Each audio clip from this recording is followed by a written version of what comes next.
Bismillahirrahmanirrahim. Assalamualaikum warahmatullahi wabarakatuh. Saya ucapkan terima kasih dan saya mohon maaf karena telah mengganggu waktu istirahatnya. Karena pada hari ini insya Allah saya akan melakukan diseminasi tentang budaya positif modul 1.4 sebagai tugas dari calon guru penggerak angkatan 11. Alhamdulillahirrahmanirrahim. Wabillahi nasta'in wa ala umuri waddin. Wassalatu wassalamu ala asrofil anbiya'i wal mursalin wa ala alihi wa sahbihi ajma'in. Amma ba'du. Yang saya hormati Ibu Kepala SD Negeri Agung, yang saya banggakan guru-guru dari kelas 1 sampai kelas 6 SD Negeri Agung. Pertama-tama saya panjatkan puji syukur kehadirat Allah Subhanahu wa taala yang pada hari ini kita masih bisa diberikan nikmat sehat, nikmat Islam dan nikmat iman. Langsung saja kepada materi yang akan saya sampaikan pada hari ini, yaitu tentang budaya positif yang akan diterapkan atau yang ada di SD Negeri Agung.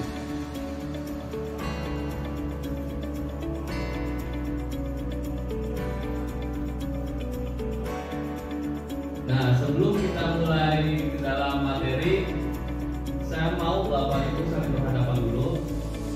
Wajahnya saja saling berhadapan. Saya minta berikan senyum terbaik kalian selama 30 detik. Silakan senyum kepada teman yang ada di sebelahnya selama 30 detik. Matanya makin hilang. Nah, di sini ya. Kenapa di sini saya memberikan senyuman selama 30 detik? Karena di awal perpaksaan, ketika kita sulit untuk tersenyum, kita melihat teman atau rekan sejawat kita tersenyum, maka lama-lama senyum itu akan muncul dengan sendiri. Nah, agar lebih fokus, di sini saya ada sedikit ice breaking. Nah, nanti dalam ice breaking-nya ada reward yang akan saya berikan, tapi tidak boleh berebut, ya. Tidak boleh berebut. Nanti akan ada sebuah gambar yang akan Bapak Ibu coba. Oke, kita mulai ke gambar yang pertama.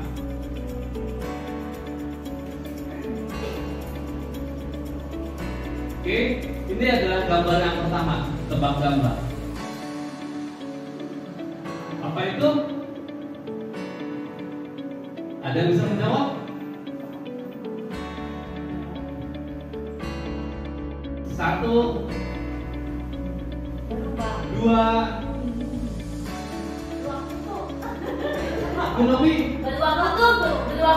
beruang kutub. Itu pertanyaan pertama. Belum mendapatkan remote ya. Ini orang mulai masa mulai dapat remote. Kayak kita buka, masa buka. Benar, jawabannya beruang kutub. Oke, jawabannya benar. Ini adalah beruang kutub. Yang kedua, ada gambar apa ini? Paha ayam, huruf M, dan seorang yang sedang emosi. Sekarang saya beri waktu 5 detik. Satu. Tahan amarah. Tahan amarah. Oke, tahan amarah. Dan ini pun masih belum dapat ribut nih.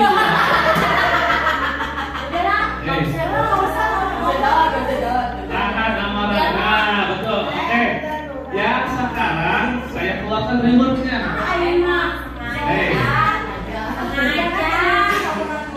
Sekarang saya keluarkan remote-nya agar lebih semangat. Nah, ini dia. Ada rel kereta, ada orang sedang makan, ada pet, dan ada burung game. Mau nih, kasih coklat.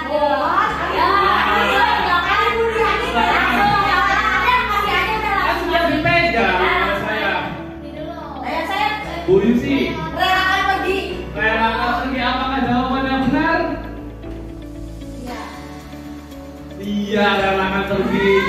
Bungsi ada sepertinya. Tenang Bapak Ibu semua, masih ada 2 tempat lagi. Oke ya. Nah, ada satu lagi. Oke, siap. 1 reward lagi. Yang sudah ya. Kejepit real slide. 1, 2, 3. Ayo langsung kan ada.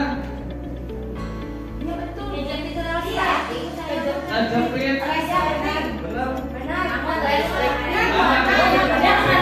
Oke, kita lihat jawabannya apakah benar kejepit resleting? Iya, ternyata benar jawabannya. Nah, ini seperti Dua. Oke, sudah ya. Berarti kita lanjut kembali ke dalam materi.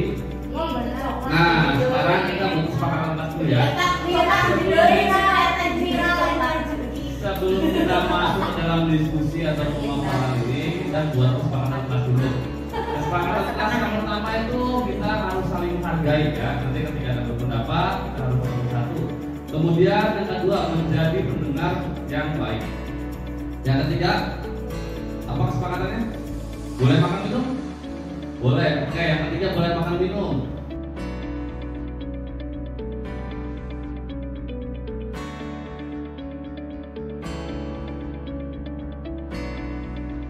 Konsep pendidikan menurut Ki Hajar Dewantara itu melibatkan pengakuan akan pentingnya budaya dan lingkungan positif di sekolah yang menempatkan murid sebagai fokus utamanya.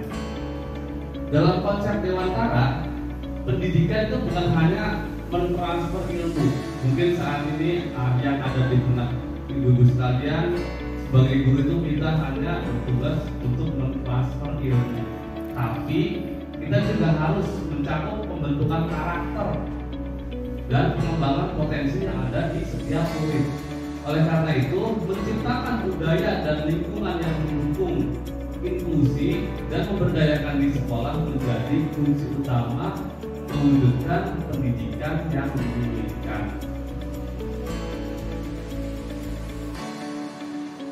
Oke, kita refleksikan dulu diri kita sendiri.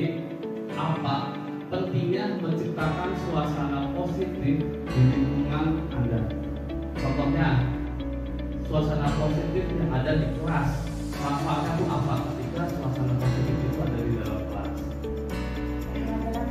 Pembelajaran menjadi menyenangkan. Terus apa lagi? Yang kedua, apakah pembelajaran menjadi nyaman? Pembelajaran juga menjadi nyaman.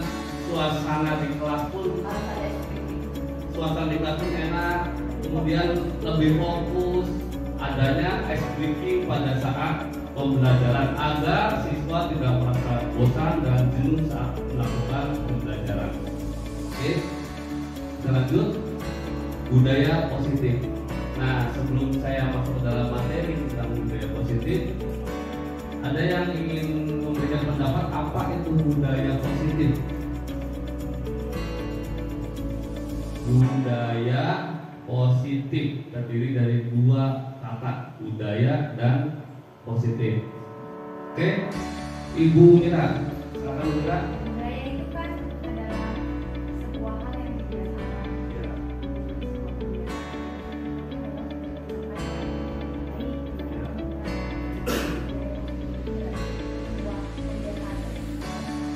Oke, menurut Bu Mira, budaya positif itu sebuah kebiasaan baik. Kita mulai dengan pembahasan budaya positif. Budaya positif merupakan perwujudan dari nilai-nilai atau keyakinan universal yang diterapkan di sekolah. Itu sama, budaya positif pun diterapkan di sekolah untuk mewujudkan visi guru yang mengandung nilai-nilai kebijakan atau nilai-nilai kebajikan sesuai dengan tujuan pendidikan nasional yang dijabarkan dalam profil pelajar Pancasila. Seorang guru yang baik harus memiliki kemampuan dalam mewujudkan budaya positif di sekolah. Budaya positif seperti apa yang dijalankan dengan menerapkan konsep-konsep. Nah, di sini saya akan menjelaskan konsep-konsep yang ada di dalam budaya positif.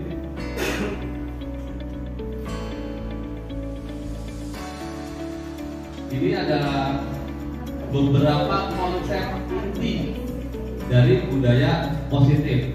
Yang pertama, itu adanya perubahan paradigma belajar. Yang kedua itu ada disiplin positif. Yang ketiga ada nilai-nilai kebajikan. Yang keempat ada kebutuhan dasar manusia. Yang kelima ada motivasi perilaku manusia. Yang keenam ada posisi kontrol guru, ada keyakinan kelas, dan yang terakhir itu ada segitiga restitusi. Pembelajaran dengan paradigma baru. Mungkin Bapak Ibu baru mendengar apa itu pembelajaran dengan paradigma baru, atau sudah diterapkan namun belum memahami atau belum mengerti tentang paradigma pembelajaran baru, yaitu pembelajaran dengan paradigma baru ini merupakan pembelajaran yang dirancang berdasarkan prinsip pembelajaran berdiferensiasi, sehingga para peserta didik belajar sesuai dengan kebutuhannya berdasarkan tahap perkembangan sesuai dengan teori psikologi modern untuk mewujudkan sebuah pendidikan profil pelajar Pancasila. Nah, ini adalah berubah paradigma stimulus respon ke pendekatan teori kontrol. Stimulus respon seperti apa yang kita ubah menjadi teori kontrol? Yang pertama itu tentang realitas atau kebutuhan kita sama. Nyatanya realitas atau kebutuhan kita itu berbeda. Kemudian stimulus responnya semua orang melihat hal yang sama, tapi berdasarkan teori kontrol setiap orang itu memiliki gambaran yang berbeda. Kemudian kita mencoba mengubah orang agar berpandangan sama dengan kita, tapi dalam teori kontrol itu berbeda. Kita yang berusaha untuk memahami pandangan orang tentang dunia. Kemudian perilaku buruk dilihat sebagai suatu kesalahan. Nah, untuk teori kontrolnya itu semua perilaku memiliki tujuan, bukan dilihat sebagai suatu kesalahan. Kemudian orang lain bisa mengontrol saya, tetapi dalam teori kontrol hanya Anda yang bisa mengontrol diri Anda sendiri. Stimulus respon yang selanjutnya itu tentang saya bisa mengontrol orang lain, tetapi Anda tidak bisa mengontrol orang lain. Ada lagi pemaksaan, ada pada saat rujukan yang gagal. Namun dalam teori kontrol itu kolaborasi dan konsensus menciptakan pilihan-pilihan yang baru. Selanjutnya disiplin positif. Untuk materi yang berikutnya itu tentang disiplin positif. Nah, disiplin positif ini berasal dari kata disiplin yang artinya belajar. Disiplin mengacu pada disiplin diri yang memiliki tanggung jawab terhadap apa yang dilakukan berdasarkan nilai-nilai yang diyakini. Kemudian disiplin positif juga merupakan salah satu cara untuk mendisiplinkan yang bertujuan menumbuhkan kesadaran serta memberdayakan peserta didik tanpa imbalan, penghargaan, ancaman ataupun hukuman. Nah, Bapak Ibu sekalian, di sini sebagai pendidik tujuan kita adalah menciptakan peserta didik yang memiliki disiplin sehingga mereka berperilaku mengacu pada nilai-nilai kebajikan universal dan memiliki motivasi intrinsik dalam merubah perilaku ke arah yang lebih baik. Nah, dalam disiplin positif ini ada sebuah pendekatan. Pendekatan ini tidaklah tentang anak atau peserta didik secara langsung, tetapi tentang diri dan cara kita baik sebagai orang tua, guru, atau orang dewasa yang memberikan dampak pengaruh positif kepada anak atau peserta didik. Nah, ini adalah nilai-nilai kebajikan yang disepakati bersama, lepas dari suku bangsa, agama, bahasa maupun latar belakang. Mungkin Bapak Ibu baru mendengar apa itu nilai-nilai kebajikan. Nah, ini contoh nilai kebajikan dari institusi atau dari organisasi. Yang pertama itu ada profil pelajar Pancasila dengan beriman dan bertakwa kepada Tuhan Yang Maha Esa dan berakhlak mulia, berkebinekaan global, gotong royong, mandiri, kreatif, dan bernalar kritis. Kemudian dari Evolve Primary Youth Program atau PYP itu tentang toleransi, rasa hormat, integritas, mandiri, menghargai, antusias, empati, keingintahuan, kreativitas, kerjasama, percaya diri, dan komitmen. Untuk yang terakhir itu ada tentang keterampilan hidup atau life skill. Di sini dapat dipercaya, lurus hati, pendengar, tidak merendahkan orang lain, dan memberikan yang terbaik. Baik Bapak Ibu, kita lanjut ya. Kebutuhan dasar manusia. Nah, di sini kebutuhan dasar manusia itu adalah segala sesuatu yang kita lakukan untuk mendapatkan apa yang kita inginkan. Seluruh tindakan yang kita lakukan memiliki tujuan tertentu, dan semua usaha terbaik yang kita lakukan adalah dalam rangka agar kebutuhan kita terpenuhi.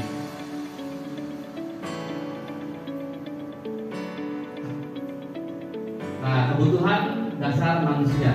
Baik Bapak Ibu, di sini ada 5 kebutuhan dasar manusia. Yang pertama, ada yang tahu apa kebutuhan dasar manusia yang pertama?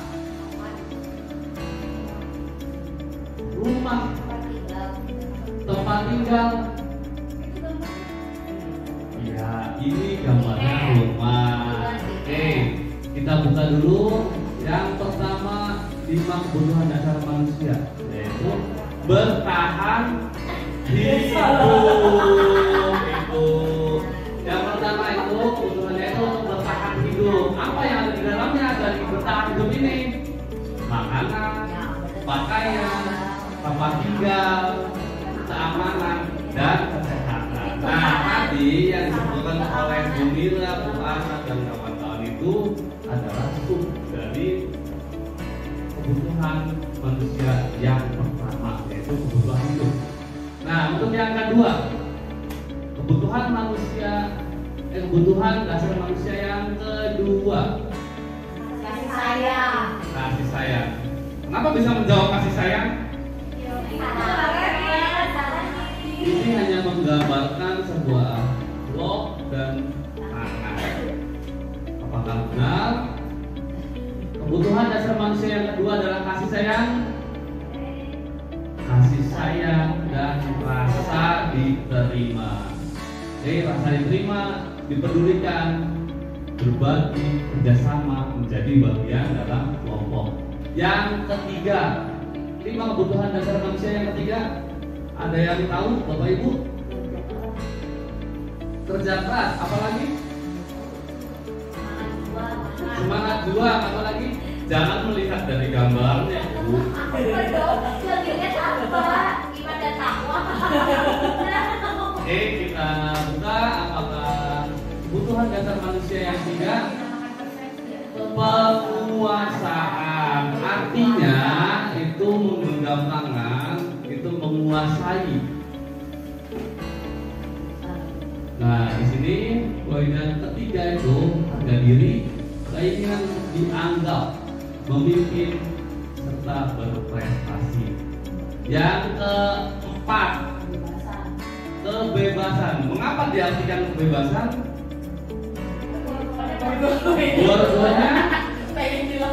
Dua-duanya pengen dilepas, menandakan sebuah kebebasan.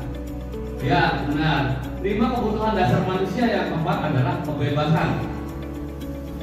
Poinnya di sini adalah mandiri, memiliki pilihan, mencoba hal baru, mampu mengendalikan arah dirinya. Nah, yang terakhir, merdeka. Apa lagi? Kemudian nih, Bu Novi,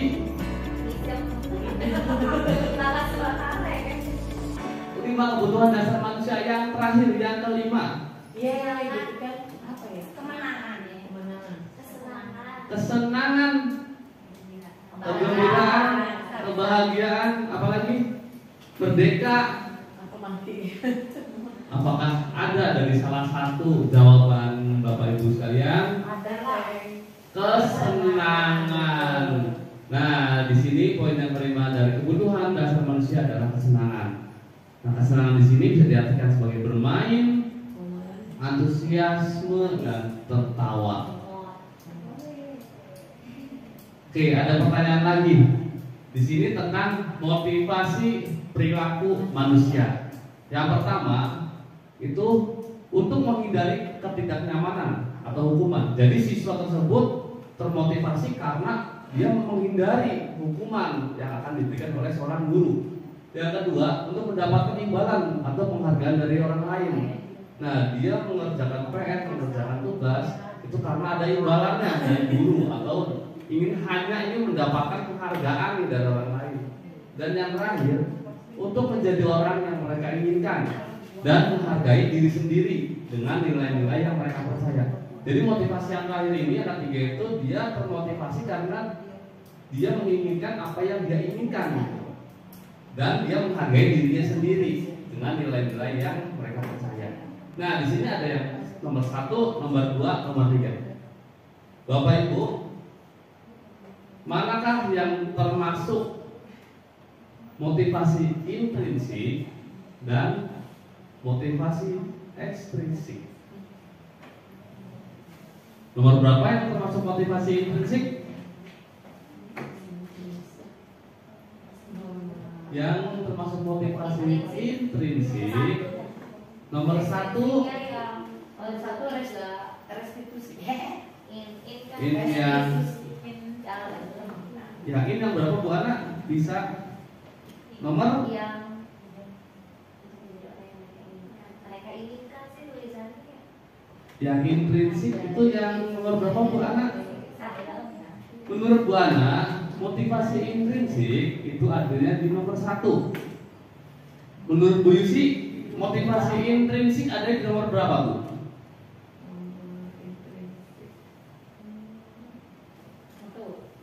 Menurut Bu Yusi, motivasi intrinsik itu tidak tahu ada di nomor berapa. Oke, menurut Bu Novi, motivasi intrinsik ada di poin nomor berapa Bu Novi? Nomor 3. Menurut Bu Mira? 3. Nah, yang membedakan motivasi intrinsik dan motivasi ekstrinsik yaitu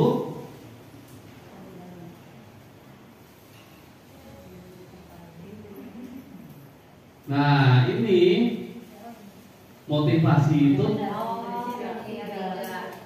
poin nomor 3. Karena apa? Karena untuk menjadi orang yang mereka inginkan dan dia menghargai dirinya sendiri. Jadi motivasi itu muncul dari dirinya sendiri, bukan dari orang lain, bukan dari eksternal motivasinya. Kalau motivasi yang poin nomor 1 dan poin nomor 2 itu disebutkan motivasi eksternal. Karena apa? Karena dia termotivasi oleh orang lain. Jadi motivasinya dia itu dari luar. Makanya di sini terbagi menjadi 2, motivasi eksternal dan motivasi internal. Oke? Motivasi eksternal itu untuk menghindari ketidaknyamanan hukuman, untuk mendapatkan imbalan atau penghargaan dari orang lain. Kemudian motivasi internalnya dia memotivasi dirinya sendiri untuk mendapatkan apa yang dia inginkan dan menghargai dirinya sendiri dengan nilai-nilai yang mereka percaya. Jadi motivasi eksternal dan motivasi internal ini pasti ada di dalam diri peserta didik Bapak Ibu semua. Nah, untuk mencairkan suasana lagi, kita balik lagi ice breaking agar tidak tegang, agar suasana kembali mencair. Masih ada 1 coklat Silver Queen sebagai reward. Oke, Bapak Ibu sering menonton tebak-tebakan yang dari Cak Lontong? Iya. Nah, di sini saya akan memberikan tebak-tebakan seperti Ikutan. Nama Cak Lontong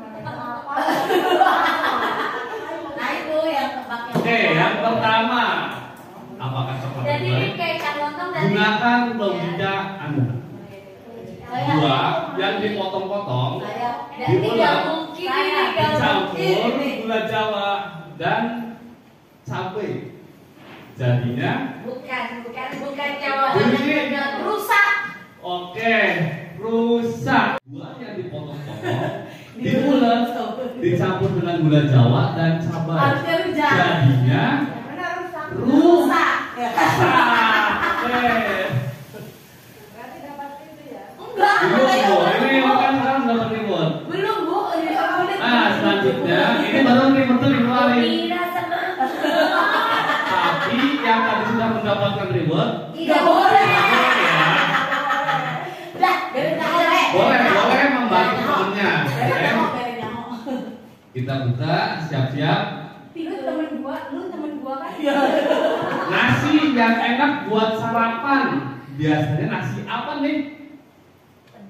Ditambah Nasi Padang. Nasi Padang. Pedang. Saya sukanya nasi Padang. Nasi pedang. Nasi goreng. Oke, menurut Ibu nasi goreng. Iya, Bu, enak nasi goreng. Padang, nasi padang. Apa lagi? Kuning. Ada lagi? Nasi matang. Nasi Matang.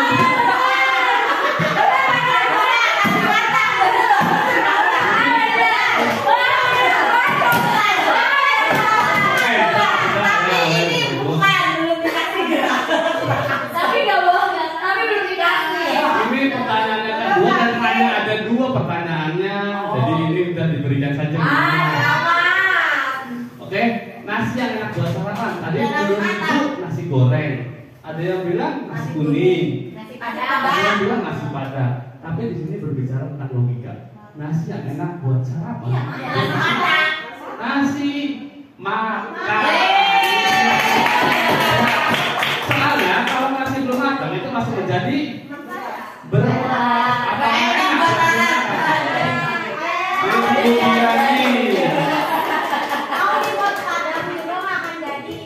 Iya. Ya sudah ya. Kita suasana sudah kembali mencair. Kita lanjutkan ke materi yang berikutnya. Nah, di sini sudah bayang nih.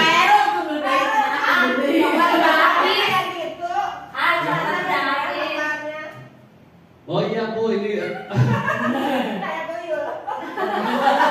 seorang sedang kebingungan Bu.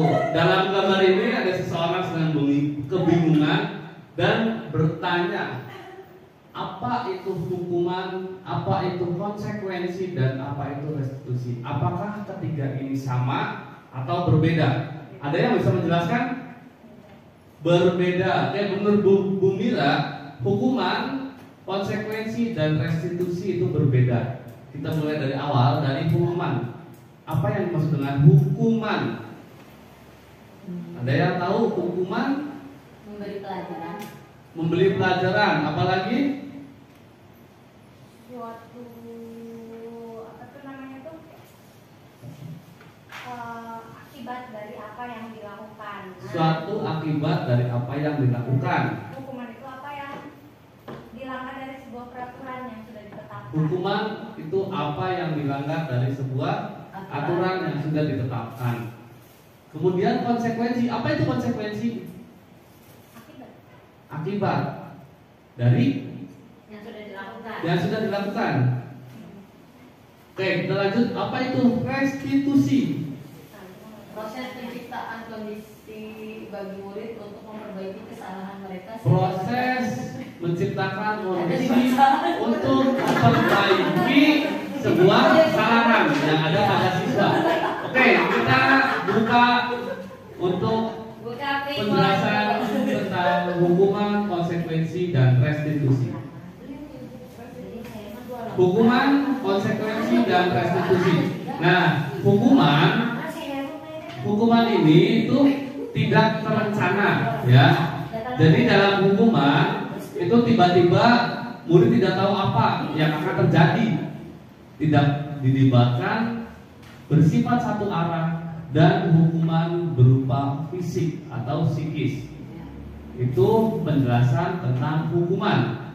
Kemudian konsekuensi. Konsekuensi itu terencana, telah disepakati sesuai dengan peraturan. Nah, tadi yang dijelaskan oleh Bu Mira itu adalah konsekuensi. Karena apa? Karena telah disepakati dan sesuai dengan peraturan, tapi tetap dilanggar. Kemudian murid tetap dibuat tidak nyaman. Sikap guru yang selalu memonitor kepada murid. Ini adalah pengertian tentang konsekuensi. Dan yang terakhir itu adalah restitusi. Restitusi itu adalah sebuah proses, ya benar tadi apa yang dijelaskan oleh Bu Yusi. Proses menciptakan kondisi bagi murid untuk memperbaiki kesalahan. Proses yang kolaboratif yang mengajarkan murid untuk mencari solusinya sendiri. Itu adalah bentuk dari restitusi. Nah, ini adalah posisi kontrol seorang guru. Saya ingin bertanya sebelum masuk ke dalam posisi kontrol seorang guru, menurut Ibu, posisi Ibu seorang guru itu masuk ke dalam posisi kontrol yang mana? Apakah sebagai penghukum, ataukah sebagai teman kepada peserta didik, ataukah sebagai pembuat merasa bersalah, ataukah sebagai pemantau, dan yang terakhir apakah sebagai manajer? Sebagai manajer, ya. Menurut Bu Mira, posisi seorang guru itu sebagai manajer. Menurut Bu Yusi, posisi kontrol seorang guru ada di manajer. Oke, kita masuk ke dalam contoh kasus. Nah, di sini ada contoh penerapan 5 posisi kontrol guru pada saat siswa tidak memakai atribut lengkap saat upacara. Nah, di sini ada 5 posisi kontrol guru. Nah, kita contohkan yang pertama sebagai penghukum. Guru sebagai penghukum ketika siswa tidak memakai atribut lengkap saat upacara. Menghukum siswa untuk hormat pada bendera selama 1 jam. Itu adalah salah satu posisi kontrol guru sebagai penghukum. Kemudian pembuat merasa bersalah. Jadi seorang guru membuat siswanya terus-menerus merasa bersalah. Seperti apa? Seperti berapa kali ibu atau bapak harus memberitahu kamu selalu saja mengecewakan ibu atau bapak. Nah, itu adalah salah satu kalimat yang membuat posisi kontrol guru itu membuat merasa bersalah. Jadi dari kalimat ini menyudutkan kepada siswa bahwa siswa tersebut salah. Oke, selanjutnya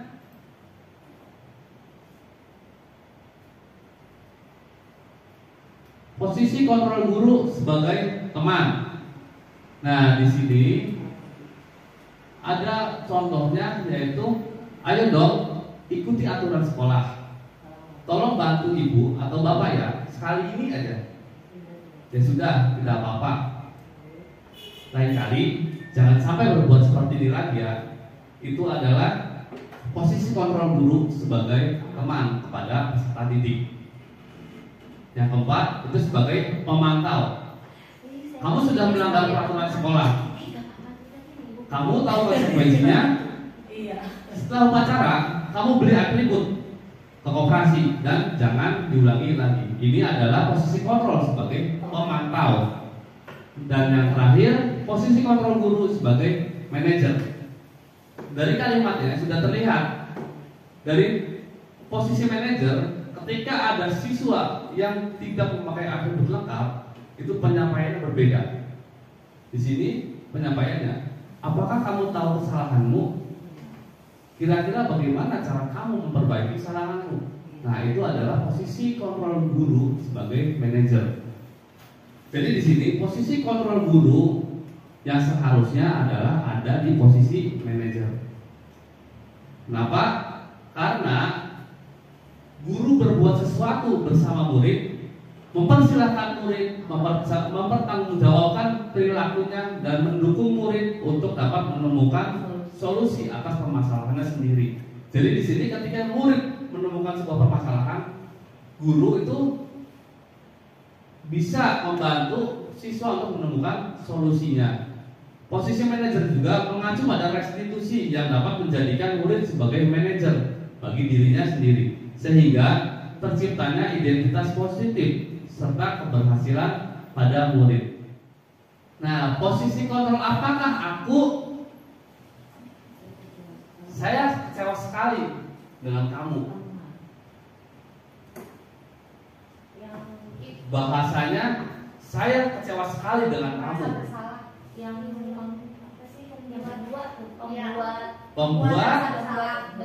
Pembuat merasa bersalah. Oke, apakah posisi kontrol dengan kalimat saya kecewa sekali dengan kamu adalah posisi kontrol pembuat merasa bersalah? Ya, benar. Nah, berikutnya, kamu tidak pernah melakukannya. Kamu tidak pernah benar melakukannya. Posisi kontrolnya ada di bagian mana? Apakah sebagai manajer? Apakah sebagai pembuat merasa bersalah? Sebagai teman? Kamu tidak pernah merasa bersalah.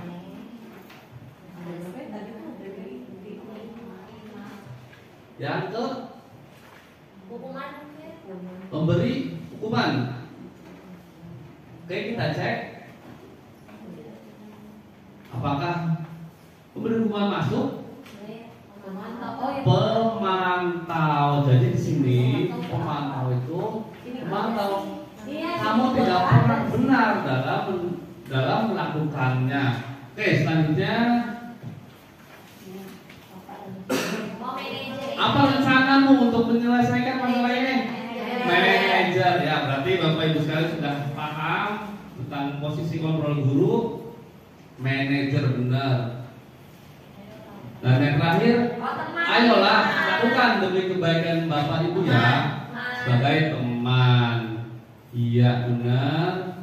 Nah, kita masuk materi yang berikutnya, itu tentang keyakinan kelas.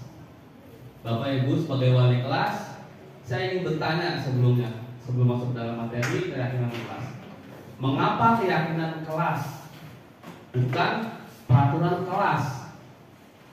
Sedangkan yang saya ketahui masih banyak guru yang memberikan peraturan-peraturan terhadap peserta didiknya di dalam kelas.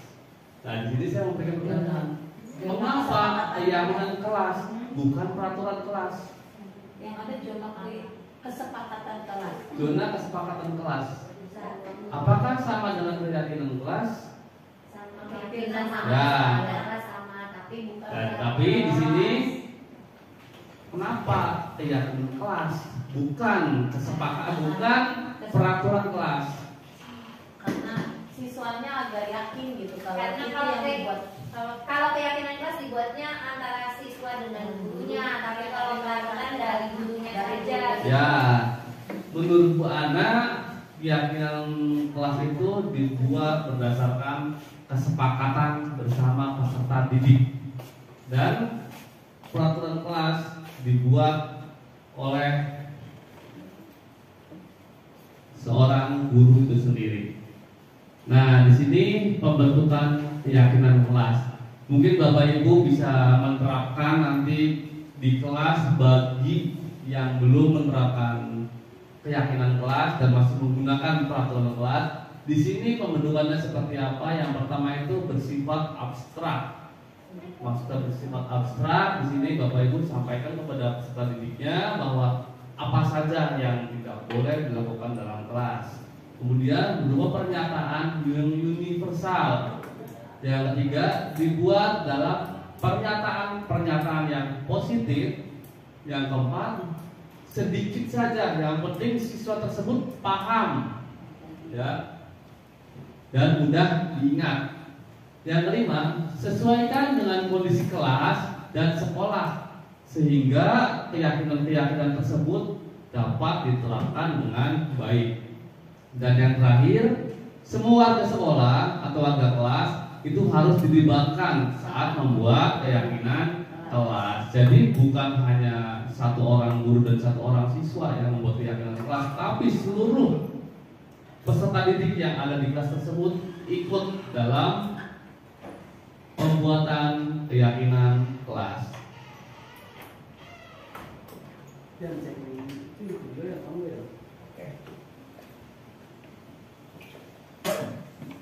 Nah, kita masuk ke dalam materi yang terakhir Bapak Ibu ya, tentang segitiga restitusi. Apa yang dimaksud dengan segitiga restitusi? Ada yang sudah mengetahui atau ada yang sudah menjalankan di kelas tentang penyelesaian masalah menggunakan segitiga restitusi. Bu Novi sudah melaksanakan segitiga restitusi dalam menyelesaikan masalah di kelasnya? Masih belum. Nah, di sini segitiga restitusi itu sebuah proses dialog yang dijalankan oleh guru agar dapat menghasilkan murid yang mandiri dan bertanggung jawab. Contohnya ketika siswa kelas 1 melakukan sebuah kesalahan, jangan langsung dimarahi, jangan langsung disudutkan permasalahannya apa. Tapi dengan menggunakan segitiga restitusi ini, kita bisa menstabilkan identitas siswa tersebut dulu. Yang kedua, kita itu bisa memvalidasi tindakan yang salah. Validasinya seperti apa? Nanti akan dipaparkan. Dan yang ketiga, kita menanyakan keyakinan kelas. Menanyakan keyakinannya dulu, karena kita sudah membuat tentang keyakinan kelas.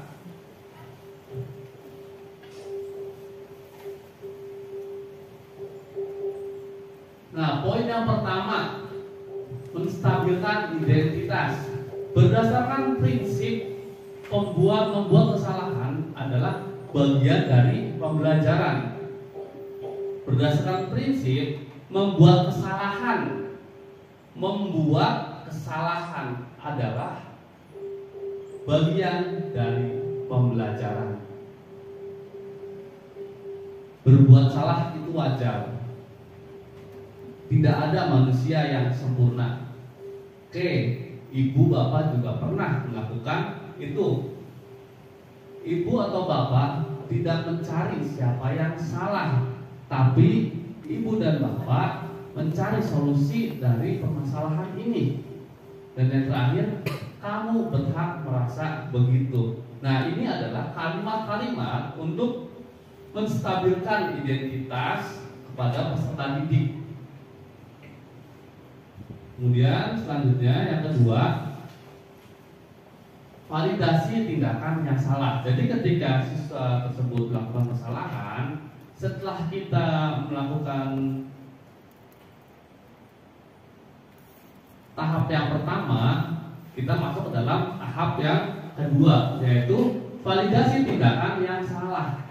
Berdasarkan prinsip, setiap perilaku berupaya memenuhi suatu kebutuhannya.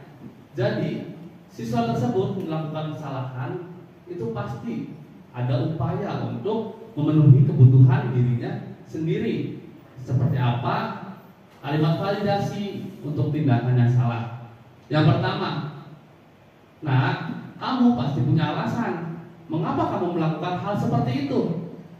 Kemudian, padahal kamu bisa melakukan lebih buruk dari itu, benar enggak? Yang ketiga, kamu patut bangga karena telah melindungi sesuatu yang penting buat kamu. Dan yang terakhir, kamu melakukannya karena mempertahankan sesuatu yang penting bagimu. Sama itu poin nomor 3 dan poin nomor 4 itu sama Bapak Ibu ya. Nah, ini adalah validasi tindakan yang salah kepada peserta didik yang telah membuat kesalahan.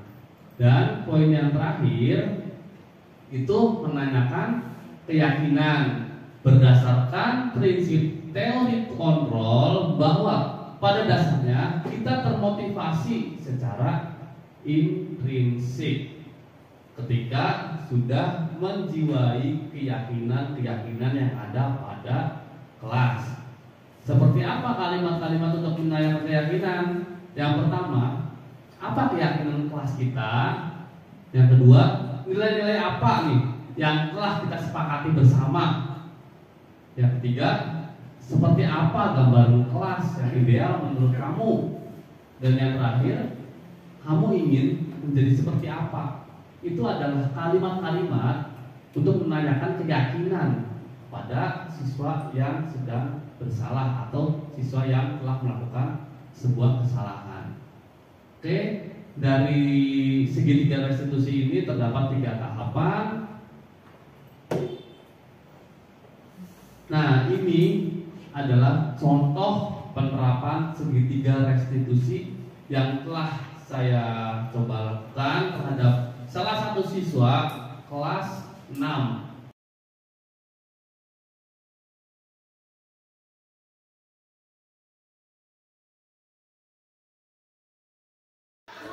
Ya, selamat pagi Vicky. Pagi Pak. Ya, apa kabarnya hari ini? Alhamdulillah baik Pak. Alhamdulillah ya, baik ya. Coba Bapak mau tanya nih, apa sih kira-kira yang ada di pikirannya Vicky? Kenapa sih Vicky dipanggil ke sini sama Bapak? Ya Pak, mungkin karena Vicky terlambat. Nah ya, mungkin karena Vicky terlambat. Ya, itu betul alasannya. Tadi pagi Vicky terlambat ya? Iya. Iya. Coba Bapak mau tanya, kalau jam masuk sekolah jam berapa Vicky? Jam 7 Pak. Jam 7. Ya, tadi Vicky masuk jam 7:15 ya. Nah, berarti itu kan Vicky terlambat hari ini. Nah, coba Bapak mau tahu nih Vicky ya, kira-kira alasan Vicky itu bisa terlambat masuk itu kenapa? Bangun kesiangan. Kenapa bisa bangun kesiangan tuh? Vicky semalam tidur terlalu malam karena sedang ada kegiatan di perumahan. Oh, sedang ada kegiatan di perumahan. Emang apa sih kegiatannya sampai Vicky tidur malam-malam tuh? Terus Vicky juga belum menyiapkan perlengkapan sekolah. Oh, belum menyiapkan perlengkapan sekolah juga. Emang tadi malam ada kegiatan apa di rumah? Lomba-lomba. Ada lomba-lomba. Jadi Vicky tidurnya terlalu malam ya. Nah, tadi Vicky terlambat tuh sudah sesuai dengan keyakinan kelas belum? Belum Pak. Belum. Keyakinan kelas apa coba yang Vicky langgar? Kedisiplinan tuh. Berarti ya Vicky udah tahu ya. Berarti Vicky itu hari ini terlambat dan hari ini sudah melanggar keyakinan kelas, yaitu tentang kedisiplinan. Oke ya. Nah, apa sih yang harus Vicky lakukan untuk melaksanakan keyakinan kelas dengan baik? Masuk sebelum jam 7. Masuk sebelum jam 7. Terus apa lagi? Bangun pagi. Bangun pagi. Terus apa lagi?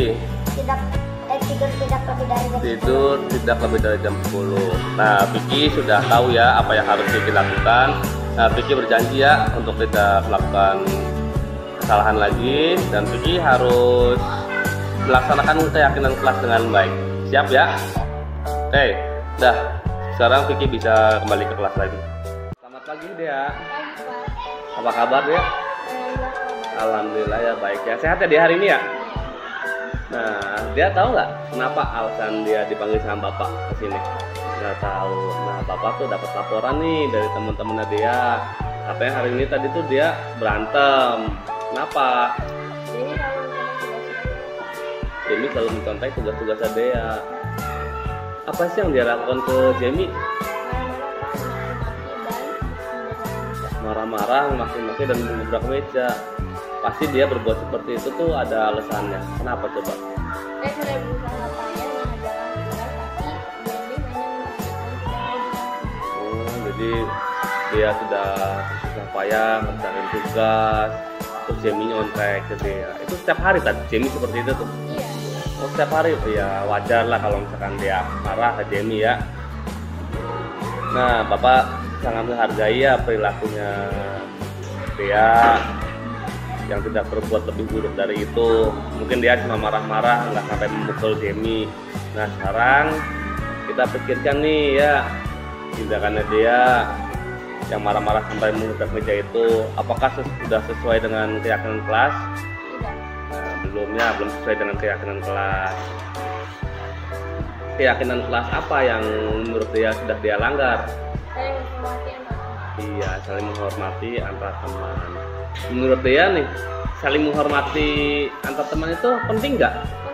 Penting. Nah, sekarang keyakinan apa yang kira-kira harus dia lakukan ketika sedang marah? Sabar. Harus sabar ya, tuh kan dia udah tahu kan kalau misalkan lagi marah-marah tuh harus sabar. Nah, dia bersedia nggak memperbaiki masalah ini? Iya, Pak. Iya. Nah, ya bersedia ya. Nah, apa yang dia lakukan untuk memperbaiki masalah ini? Saya akan selalu memarah saya dan melapor kepada wali kelas jika masalah.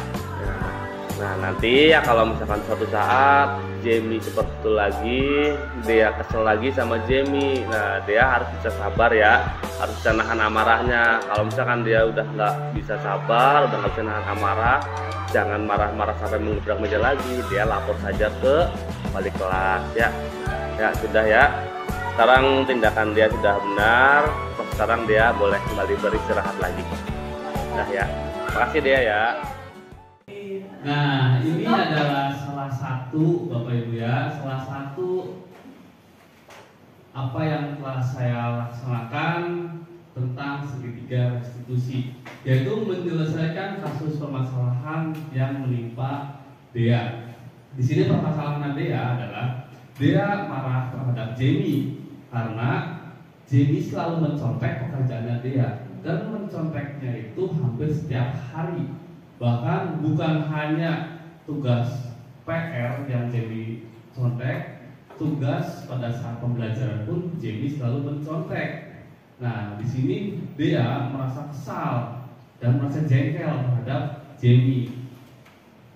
Ketika dia emosi, dia mengebrak meja.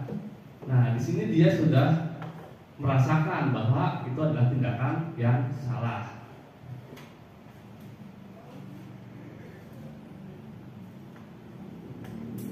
Dan Dea pun sudah mengetahui keyakinan kelas apa yang dia harus perbaiki.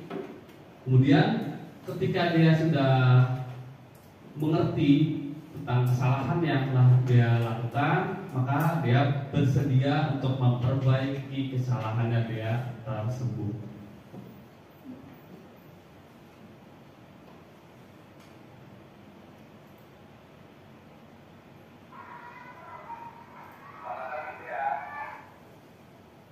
Nah, alhamdulillah kita sudah mencapai penutup dari diskusi atau dari pemaparan yang telah saya lakukan. Di sini penutupnya adalah dalam penerapan program disiplin positif, hendaknya guru memiliki standar kepribadian profesional dan sosial yang baik, di mana guru mampu merefleksikan dirinya dalam posisi kontrol saat ini. Bagaimana perjalanan dirinya sebagai among atau sebagai manajer yang menuntun murid-muridnya menjadi insan yang mandiri, merdeka, dan bertanggung jawab. Itu adalah standar nasional pendidikan. Baik Bapak Ibu, kita sudah masuk ke akhir. Mungkin saya akhiri kegiatan ini dengan ucapan terima kasih dan bacaan hamdalah. Alhamdulillahirabbil alamin. Saya mohon maaf apabila ada penyampaian yang masih kurang jelas atau ada perkataan-perkataan saya yang menyinggung Bapak Ibu sekalian. Saya akhiri, wassalamualaikum warahmatullahi wabarakatuh. Waalaikumsalam.